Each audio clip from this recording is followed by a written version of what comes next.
యేసు ప్రభు వారికి ఒక వార్త యోహాను శిష్యులు చేరవేస్తున్నారు.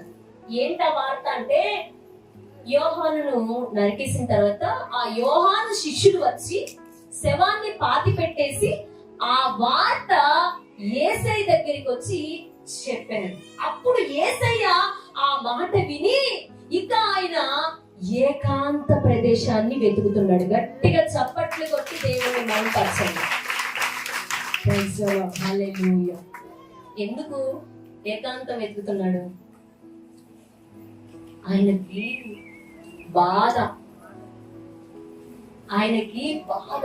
అయ్యో యోహానుని అనవసరం మంచి మాటలు చెప్తే యోహాన్ని చంపేశారా, మంచి మాటలు చెప్పిన యోహాన్ని చంపేశారా, ఇంకా తట్టుకోలేకపోతున్నాడు. ఆయన తట్టుకోలేక ఏం చేస్తున్నాడు అంటే దోనెక్కేశాడు. మనం ట్రైన్ ఎక్కుతాం కదా, గబగబా బస్ ఎక్కుతాం కదా, ఆటో ఎక్కుతాం కదా, అలాగా ఆయన గబగబా వార్త విన్నాడు. విని దోనెక్కి అరణ్యానికి వెళ్తున్నాడు. అరణ్యానికి వెళ్ళడమే కాదు, అక్కడ ఒక ఏకాంత ప్రదేశాన్ని కోరుకుంటున్నాడు. ఏకాంతం ఎందుకు? ఆయన దుఃఖమంతా, ఆయన బాధ అంతా తండ్రికి చెప్పడానికి. హల్లెలూయా. యేసయ్య మనసు ఏంటో తెలుసా? అమలారా విన్నారా? యేసయ్య మనసు ఏంటి?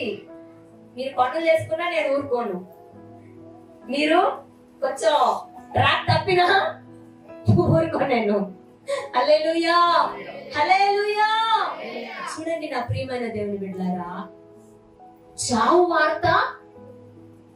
వార్త విన్నాడు. ఇక లోపల ఆయనకి బాధ కలుగుతుంది.